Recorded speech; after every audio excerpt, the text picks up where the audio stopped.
Welcome to the Dada and Boys podcast. Welcome, everybody, to the Dada and Boys podcast, the all-new Dada and Boys podcast. Brand new production, brand new studio, state-of-the-art, I might add.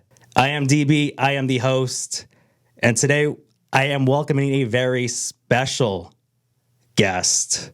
I will be joined by the dad of the Dada in Dada and Boys, my pops, Senor DB.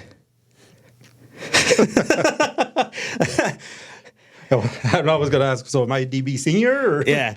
Our relationship, we're pretty close, you would say, right? Yes. And I think that when it comes to the bond that I have with my kids, I feel like I've kind of replicated the bond that we have. I feel like that's where it started. Now, despite that bond that we have, despite how close we are, because realistically, you're probably my only friend, right? I hang out with you more than I hang out with regular friends, regular coworkers, or classmates, or whatever. That wasn't always the case, but okay. We all settle down every once in a while. But despite the relationship that we have, despite the bond that we have, there's a lot of things that I still don't know. And a lot of these topics, a lot of these questions that I have, I don't know the answer to. And to use wrestling terms, like, this isn't a work, it's a shoot. I'm not just saying this just for the viewers out there. A lot of these questions, topics, I really don't know the answer to. We're going to get into some deep stuff that we've never talked about before. Hopefully you allow yourself to talk about it and not just because that's typically how you have been. So you were born in Texas, right? In El Paso, Texas, yes. I did know that. Your parents from Mexico. Correct. When did you come to California and why? Well, originally we settled in Brawley, California, in the Imperial Valley. That was in maybe 66, 67. So you're 3, 4 at the time? Yeah.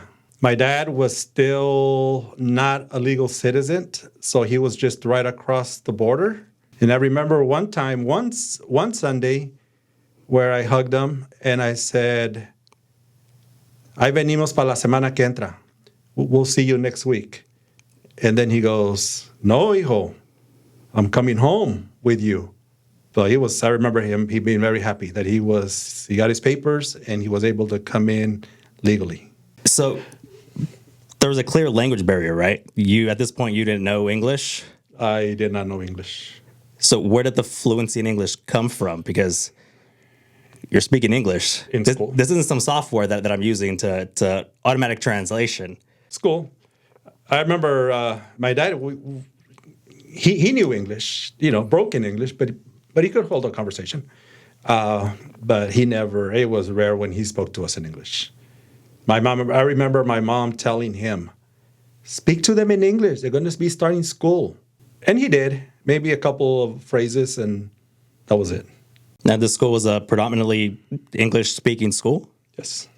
Yeah, there were, I don't remember there ever being like any bilingual programs like there are now. So being the brown kid that only speaks Spanish, maybe broken English. So they used to make fun of me. They used to pick on me. But one time when I got cornered in the restroom by one of the older kids, I thought I was going to get beat up. And before he hit me, I hit him. I popped him in the eye, and I popped him good. And I made him cry. And then all his friends were like shocked. They go, "He made you cry?" And he goes, "You hit me in the eye."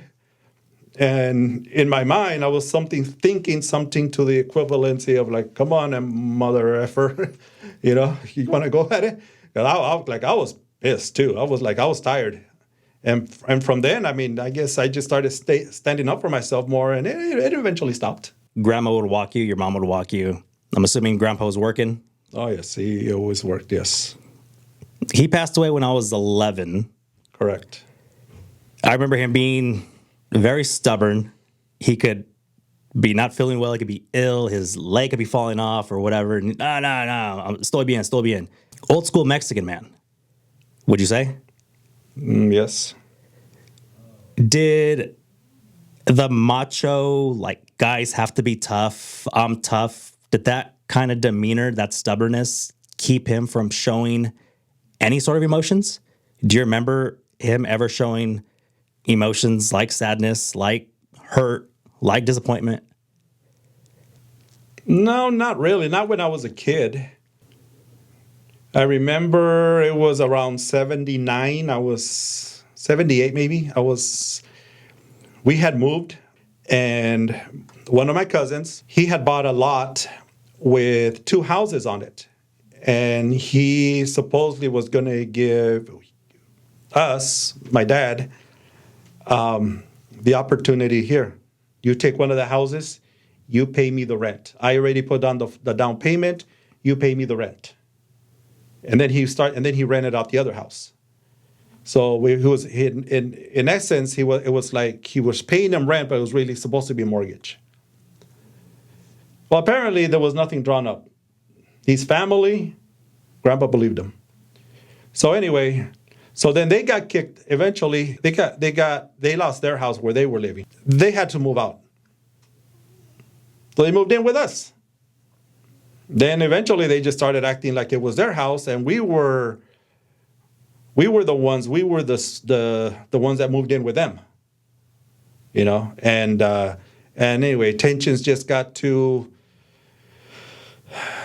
high, and there were some disagreements, and I remember that he had a discussion with Grandpa, with my dad, and then he goes, "I love you very much, Uncle. Yo lo quiero mucho." And I remember my dad's tears flowing. That was the first time I ever seen that. Only time? No. The second time I saw it was, we were already in a different house in Selma. Before we moved to Parlier, they let him know that his youngest brother had passed away in Juarez. So I remember like he got very teary-eyed, like he was like getting choked up, but he was holding it back. So, but that was the second time that I had seen him. Like he got really choked up, but he did his darndest to hold it back. Hold it in. Hold it in. And and my mom says he broke down. I wasn't there to see that, but he broke down. Yeah. Was that because of men don't cry, that type of attitude, that kind of stigma that I feel like a lot of guys have? I guess. I mean, I never really talked to him about it, but it's just the way he was. And I guess I take a lot after him in that sense, I guess. Would you say? Very much so. That's why we're doing this right here. So what were his views on raising kids, specifically boys? Was there they need to be tough, no crying? No, he never really told me. I just followed his example. You know, he used to talk to me, obviously, you got to work hard. You want anything in life, you got to work for it. That's what he always told me. And he taught me how to deal with people. You respect people.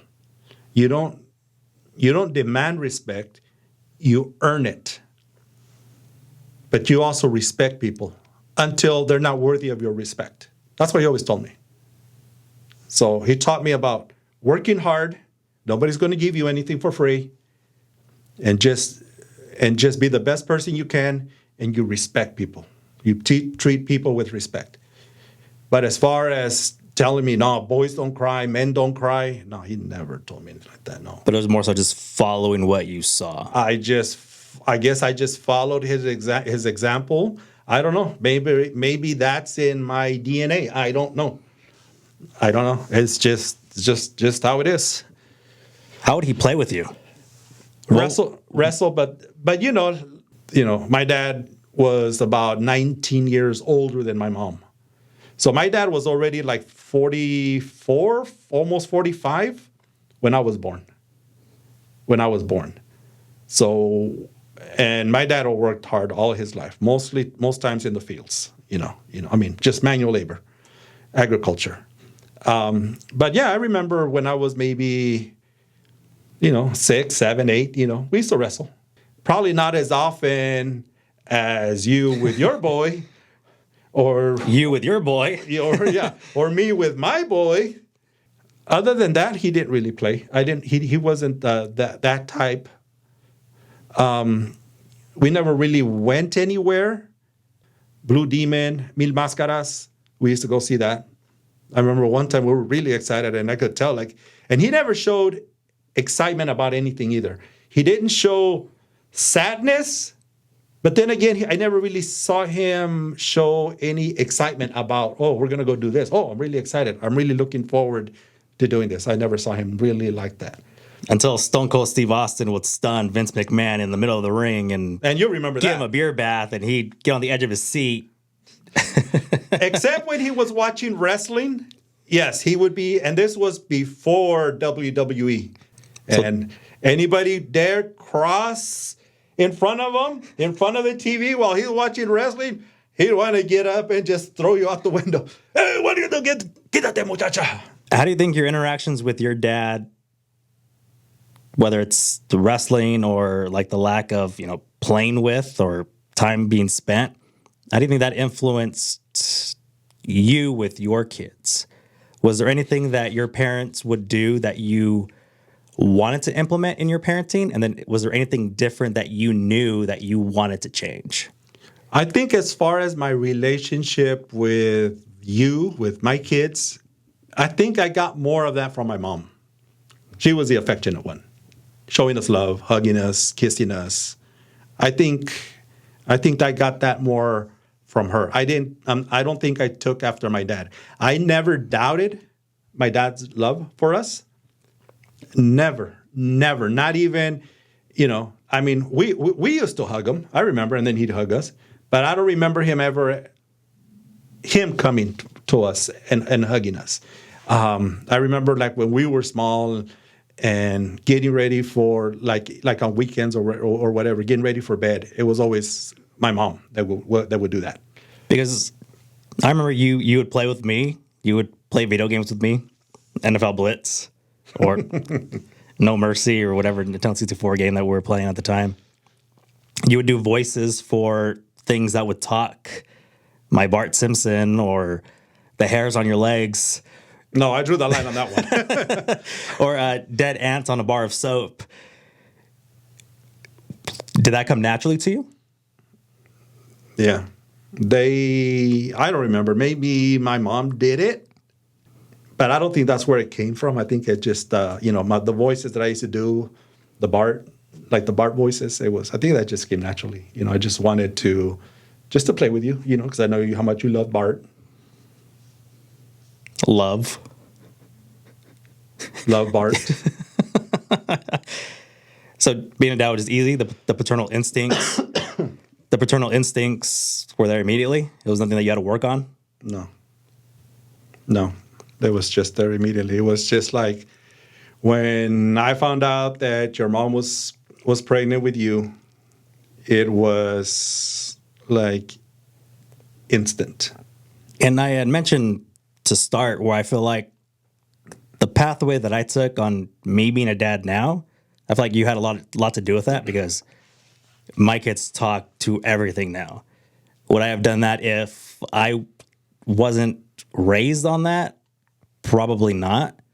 But I feel like you, where being a dad is very hard, but also the easiest thing I've ever done in my life.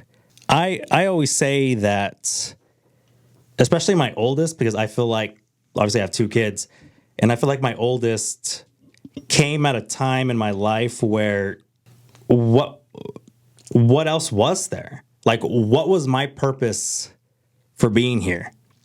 I feel like the baby came at a different spot in my life where I'm more stable, I'm more mentally stable, I'm more content with life. So I always think of him like the luxury, like the extra addition, like the cherry on top. And I felt like the oldest was the necessity. I needed him. I needed him to be where I'm at right now. Clearly, Dead End Boys wouldn't exist without that. I in a sense say that he saved my life. I don't know if the partying would have gotten crazier, if the drinking would have gotten harder and heavier.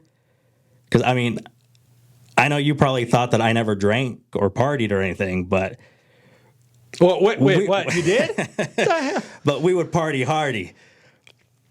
You know, and all of that stopped when he came. I finally had a vision for life when he came. But I feel like the roadmap was laid out with the way you parented me. Because I remember playing, I remember blitz, I remember wrestling, I remember staking out the hotels for wrestlers.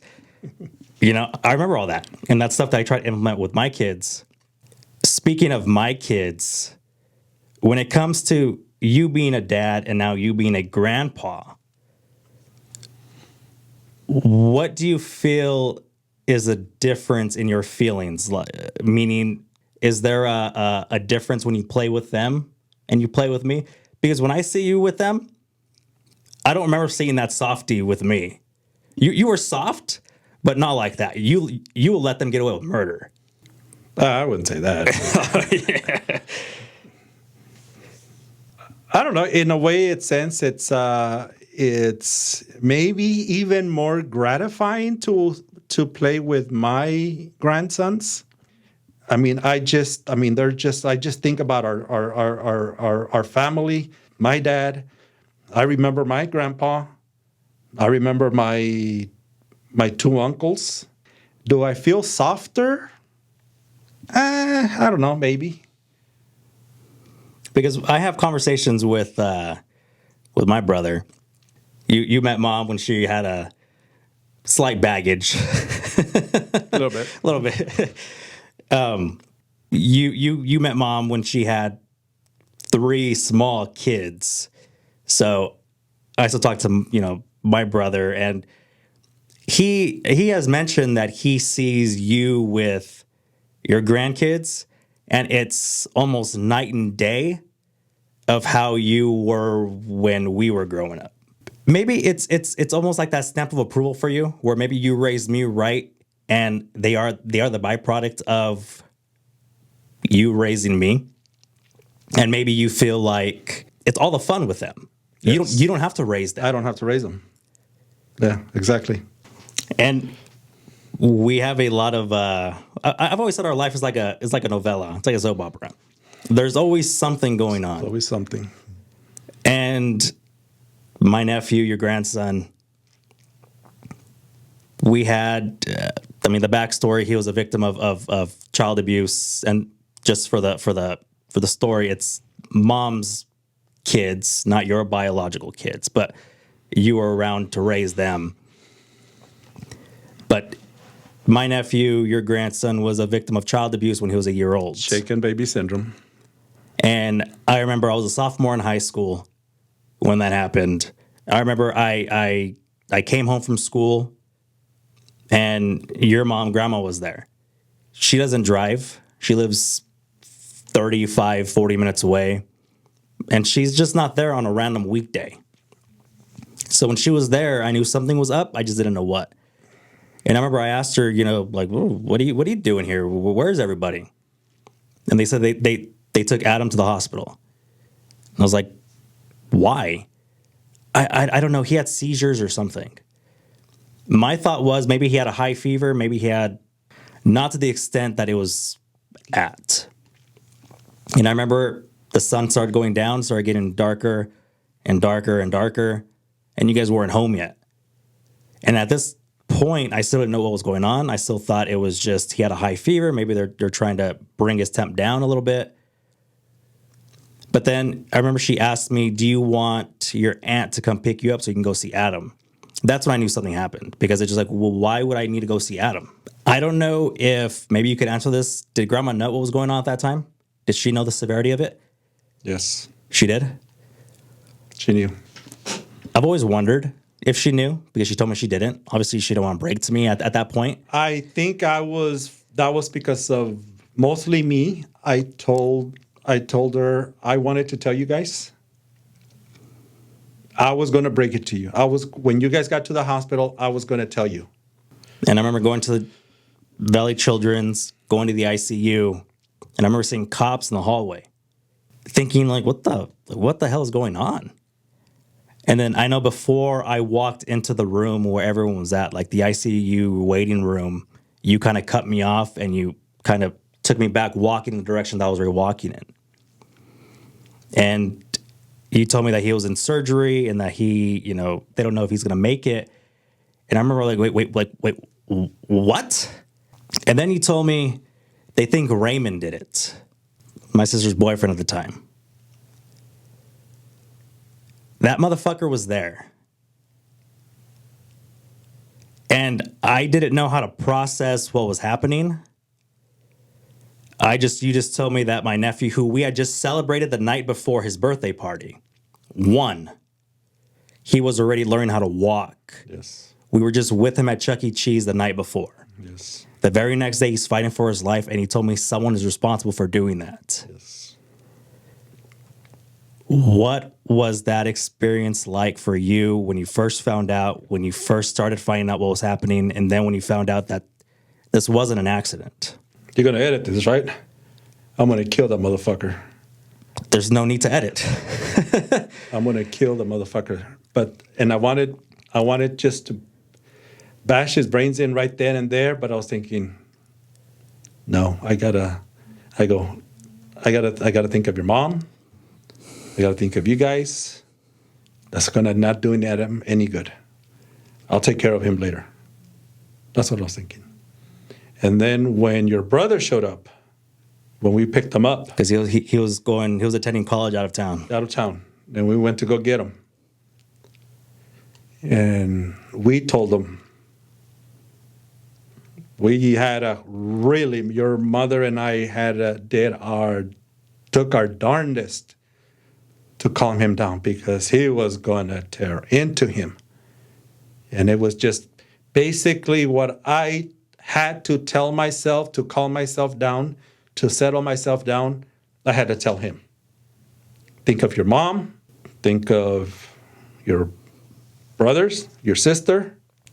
Think of Adam. It's not gonna do him any good. It's going to make it worse because then you're going to get in trouble, and we're going to have to get you out of jail. I have a little sister. You have a daughter was Adam's age at the time. Yes. Your brother's not afraid to show emotion. Yeah, his tears were streaming down his cheeks. He was shaking. I thought he was going to explode. I was like, oh, how the heck? Because he was a football player. How am I going to hold him back if he does decide to? No, I'm going to kill this idiot. I'm going to kill this son of a bitch. How the heck am I going to hold him down? I can't. I'm not going to be able to hold him back. But no, he luckily, he listened to us and he agreed. We were able to calm him down. But just the fact that we saw that motherfucker there shedding a tear for him for something that he caused. So it was, still just like it never leaves you. It's like it's always a part of you. I remember I saw Adam there shortly after I arrived, and I went to the hospital room. And again, we had just celebrated his birthday the night prior, his birthday party. And seeing him completely connected to wires, his head bandaged up, just sitting in the diaper, wires from everywhere. His head almost is twice his normal size. His head is swollen beyond belief. I remember walking in there and I almost passed out. Everything turned black for a minute. I believe it. Everything turned black, and I remember I had to just kind of I think I grabbed onto the sink, the counter where the sink was at, and then I left. And it felt like a dream. And I remember Mom having to talk with me afterwards to basically prepare yourself for the worst because the doctors don't think he's going to survive. Most likely he's not going to survive the night.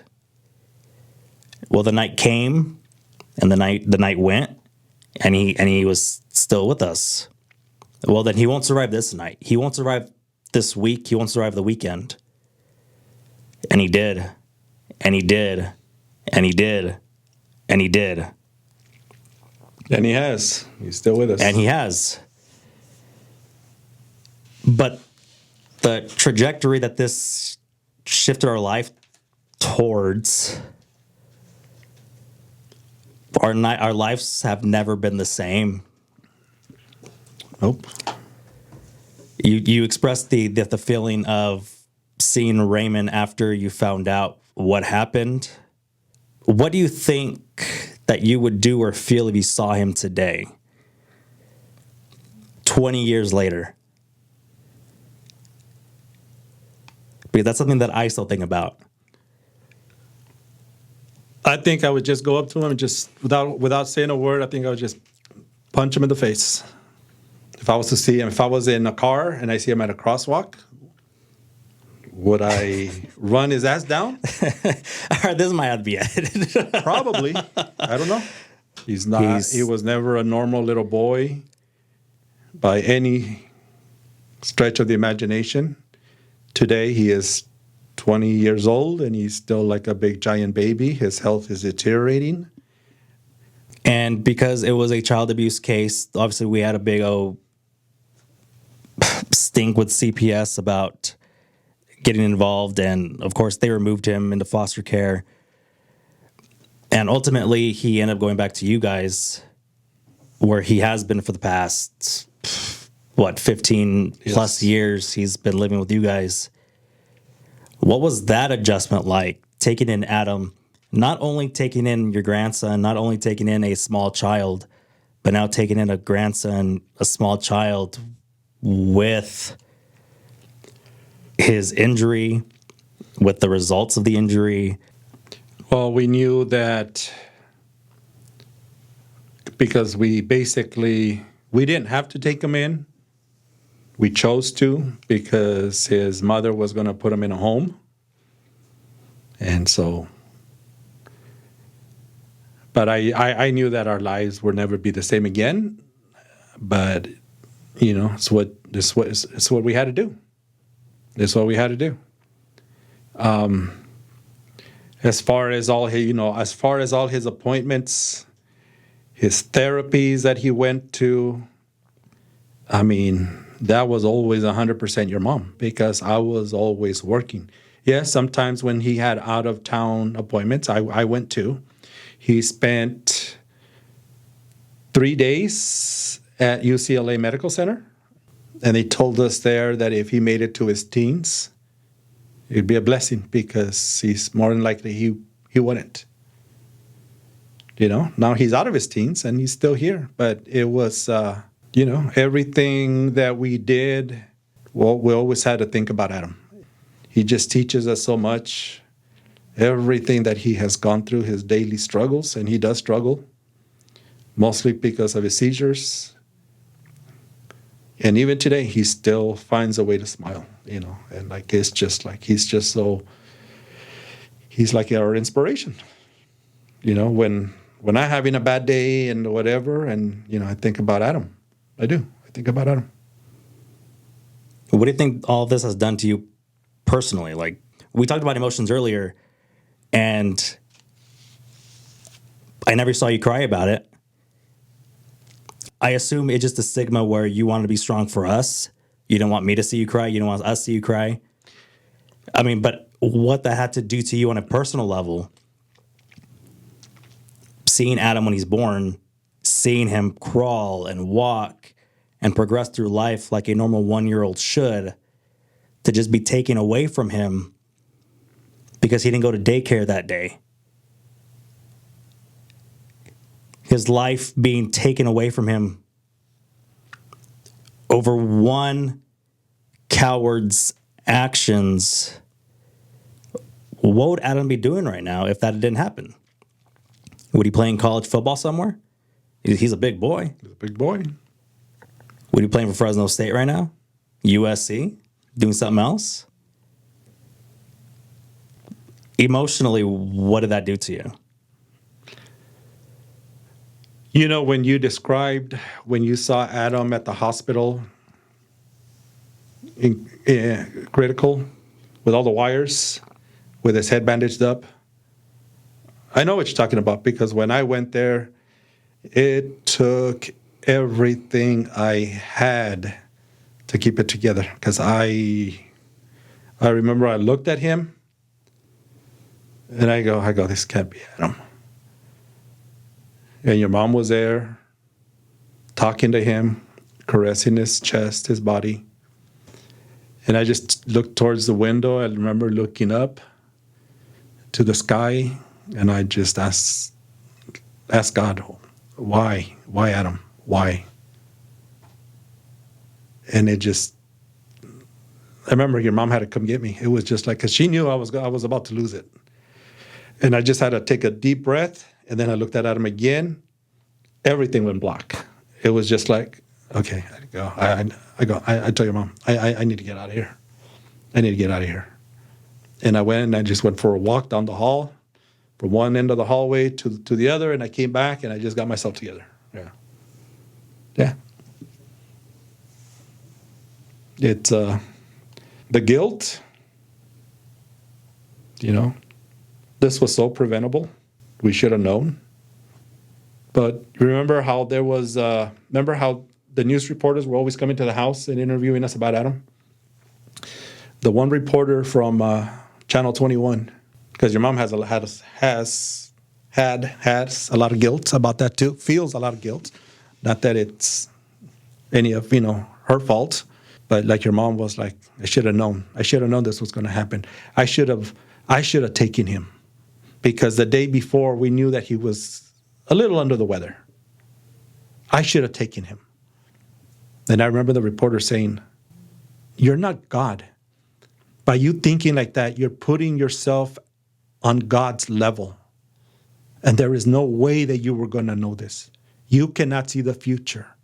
Only God knows. Only God knew what was going to happen.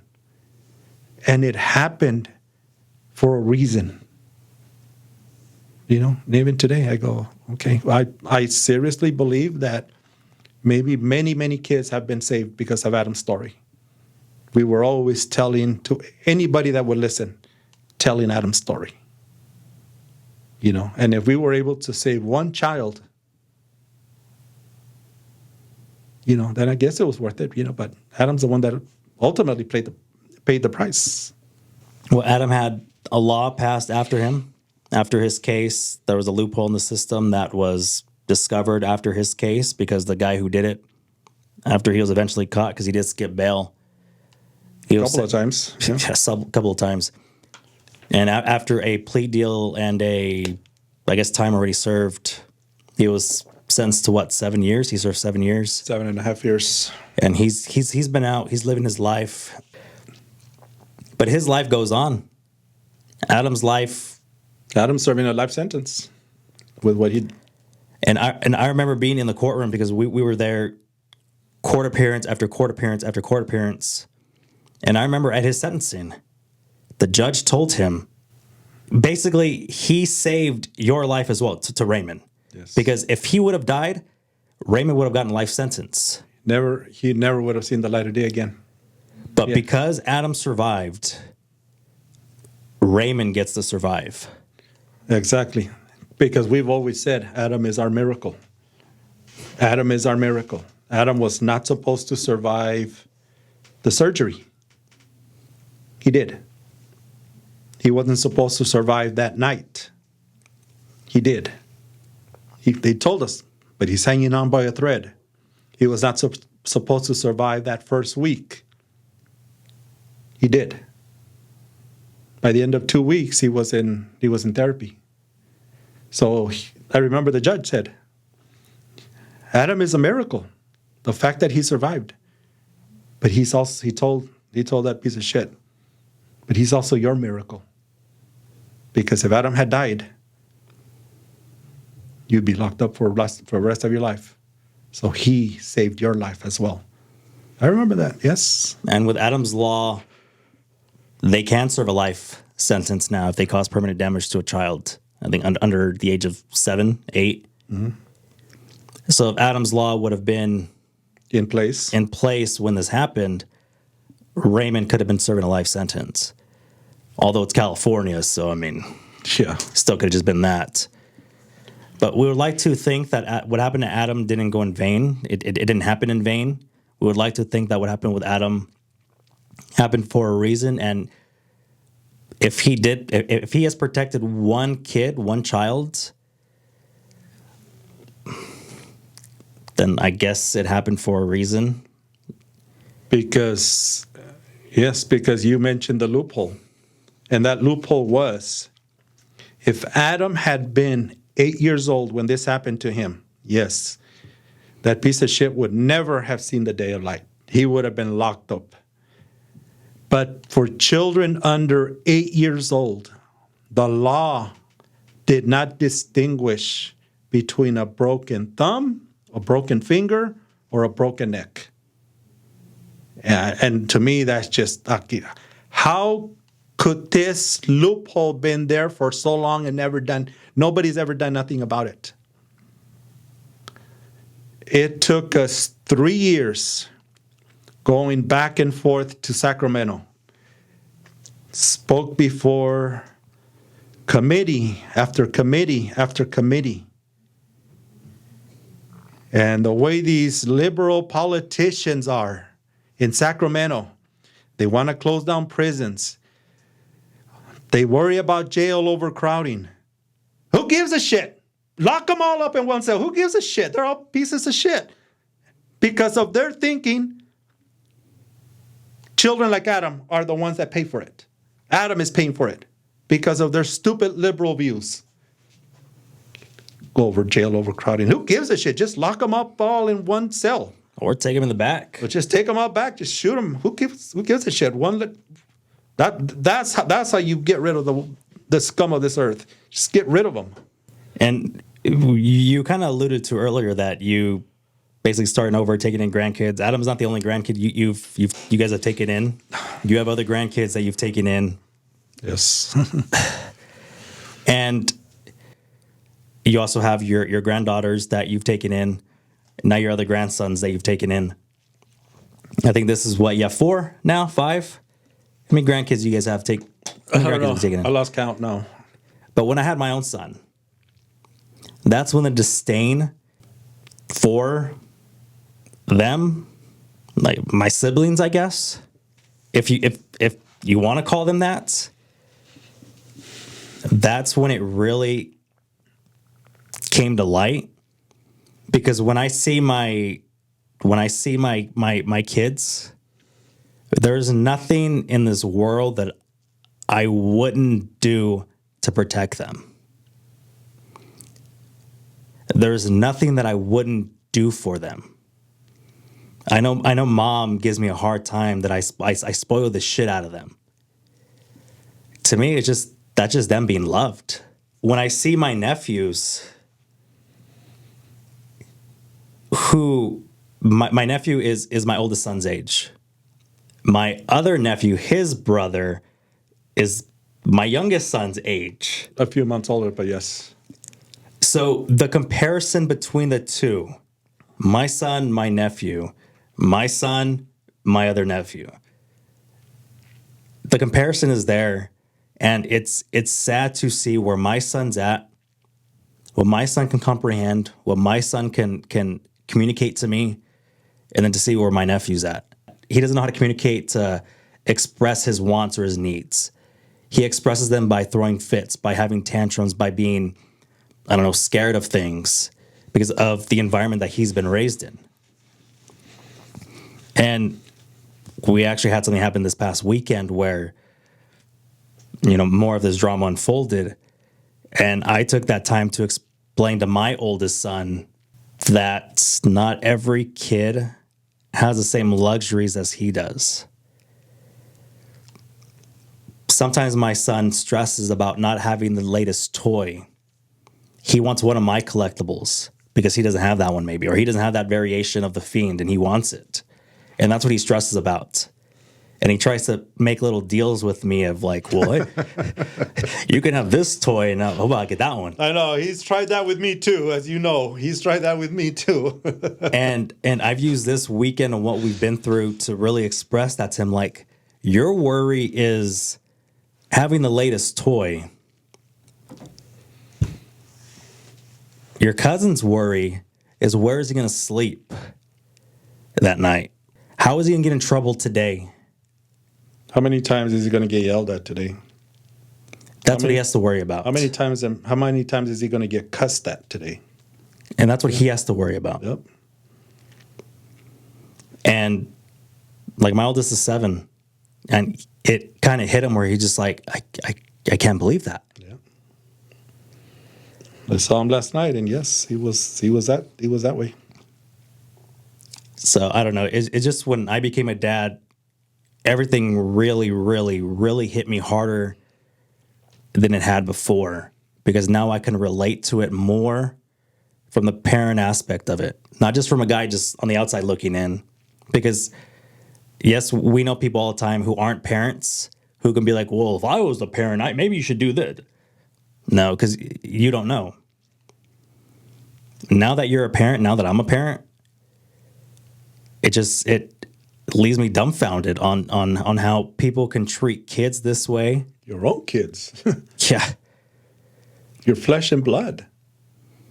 And for you to be, and you and mom to be at the ages that you guys are at now, taking in a 7-year-old and taking in a 2-year-old while raising a 13-year-old and a 16-year-old and a 20-year-old with special needs. Mind you, all of those aren't your kids.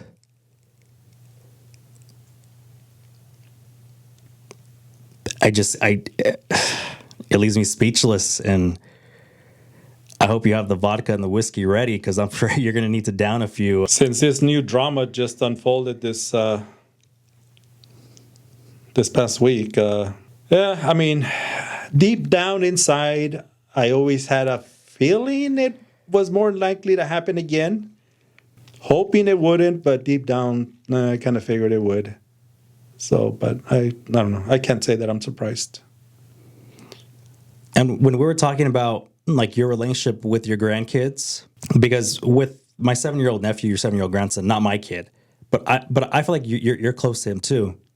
But I feel like it's on a different level because, in a sense, your grandkids, my kids, I feel like that is the only healthy relationship, grandparent to grandkid, that you and mom have. Yeah, because the other kids are so damaged.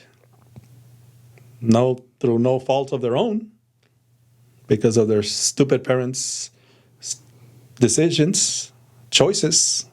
Yeah, we ran an errand before I got here, and the oldest, you want to go with us? I said, okay. We were talking to him, and your mother says, oh, Papi, we can make that party for you now. I already had a party. When was the party? How come I wasn't invited? He goes, oh, with my mom. Just them, I guess. I guess maybe they just bought him a little cake. He thinks that was his party. It's actually more than I thought they would do. That's what he said. He says, I already had my party. So somebody bought a little cake for him. So hold on. So they bought him a cake. Mother of the year. Wow. So, but surprises me. Yeah. But I've seen the look on his face when he sees the birthday parties that you throw for your kids. And like, he's just like, wow. Like, he gets all this? This is for him? Wow. It's lucky. And he's just lucky. And it's just like, that's heartbreaking. So we're asking him, so he's thinking about it. Where do you want your party? We're going to do you a party. We're going to do you one like that. So he's thinking about the theme. So I mean, this latest drama unfolded, I guess, at perfect timing, since his birthday is just passed. And this isn't the first time we've had him. We got him. It's a very convoluted story. On just a few days ago, It was his birthday, his actual birthday.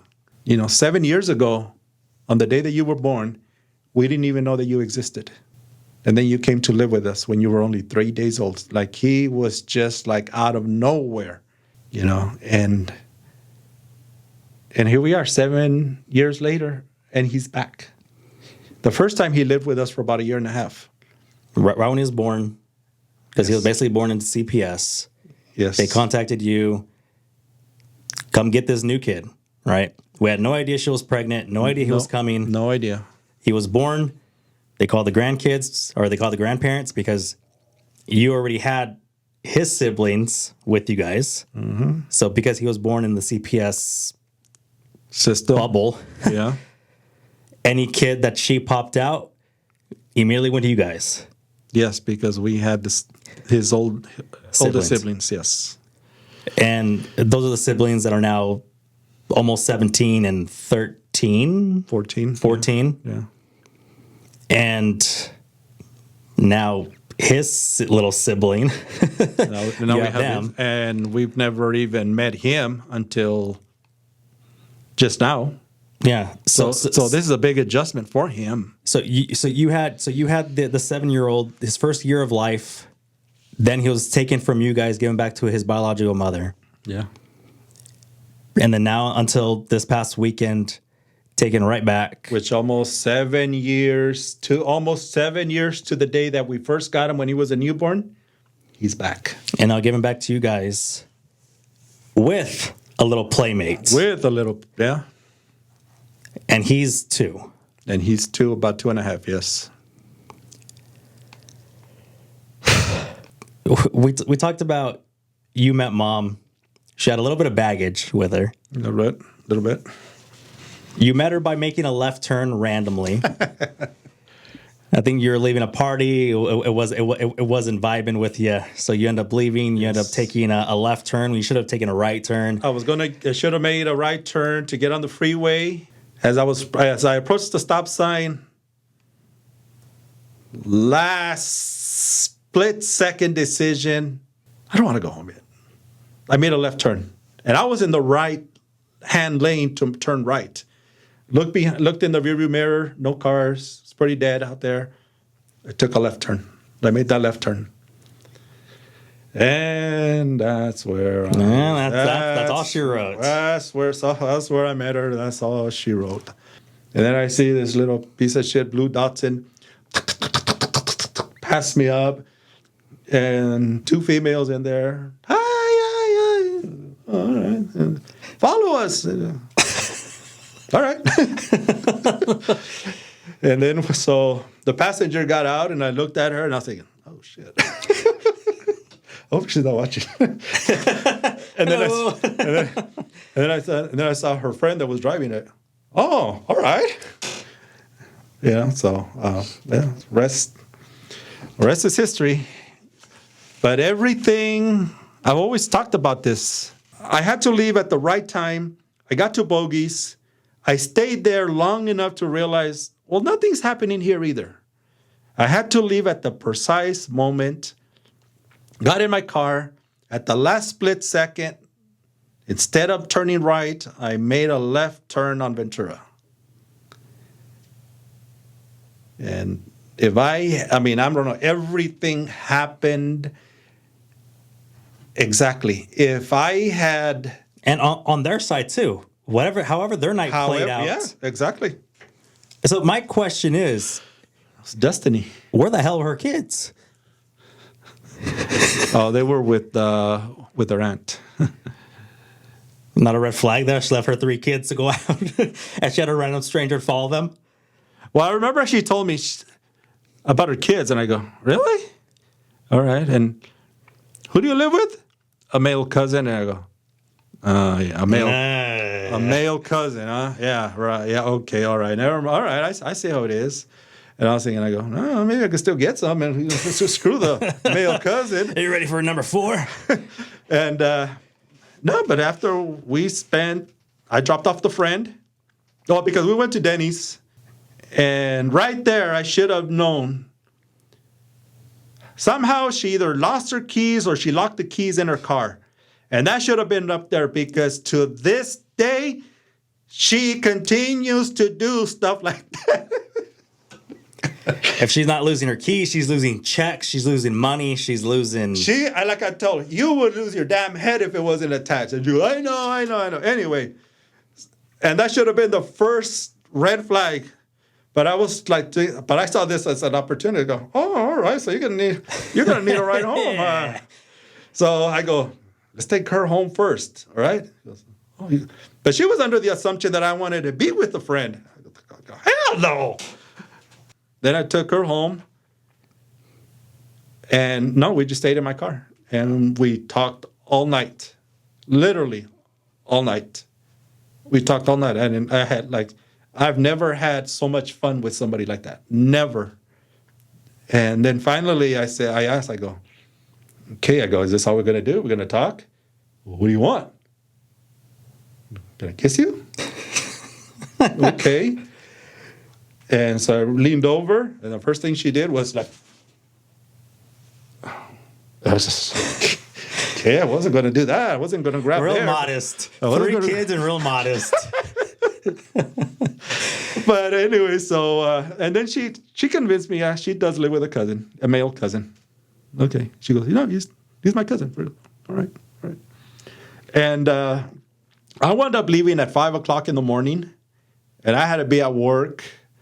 I rushed home, took a shower, and rushed right back here to Fresno because I lived out of town, and rushed right back here. And my God, that was a long day. And then I lost her phone number. She gave me her phone number, and then I lost her phone number. So then I was off work for a few days. So this should have been red flag number 2. And I lost her phone number. So I thought, I'm not going to see her again. I go, I think I remember where she lives. Screw it. Whatever. And then I went back to work. Oh, here, you got some messages. Some girl's been calling for you every day. Right? So I go, same number. Here you go. Same girl. All right. So I thought, all right, she's interested. So I still waited a couple of days. I go, I'm not going to call her right away. And then she paid a visit. Red flag number 3. I didn't pay attention to red flags back then. So after everything that has happened, good and the bad, would I still make that left turn? Any regrets? No. Absolutely not. I've always figured, it was destiny. I don't know. Was this destined to happen? I always think about that. I think about that a lot. If I hadn't met her, we never would have bought the house that we bought. Your sister wouldn't have met Adam's dad. Wouldn't have met that piece of shit. Their lives could have been a whole lot different. Better? I don't know. But just like everything, all our decisions, it just seems like everything led up to this moment that we're living now. But any regrets? No, absolutely not. And we wouldn't be here right now. You wouldn't be. I wouldn't be doing this podcast with you. Who knows? Well, I think we're going a little bit long here. Anything else that we didn't cover that you want to say? No, it's just. You guys were always have been my greatest joy. You were my firstborn. And to this day, I would give my life for my family. I would, without a second thought. If I knew you guys would have a better life, I'd give my life. For you, for your boys, especially for Adam. I would in a second. So no regrets. In spite of everything, at our age, because you figure at our age, we should be at a point in our lives where we should be just doing stuff retiring together. In Maui. Yeah. Going out together. That was always my dream. I was always like, when I buy a little RV and I want to see all of these United States. I want to travel. It's more than likely never going to happen. But, it is what it is. But in spite of everything, in spite of inheriting a a 7-year-old and a 2.5-year-old, and it looks like they're going to be with us for quite a while. A 16-year-old and 20-year-old and 14-year-old. In spite of it all, I mean, I do consider us blessed. You know, I mean, life does have a way of kicking you in the nuts every now and then. Keeps you humble and modest. But you know, looking at everything, I mean, you know, I'm blessed. I'm blessed. We are definitely blessed, and we're blessed that everyone can join us here. Whoever's watching, go ahead and follow me on TikTok, Dada and Boy. On Instagram and Facebook, Dada and Boys. On YouTube, the Dada and Boys podcast. And we hope you guys like the new studio, the new setup here. So, Padre, thank you for joining me. Thank you guys for watching, and we'll see y'all next week. Peace. You're not going to see me, though. Bye.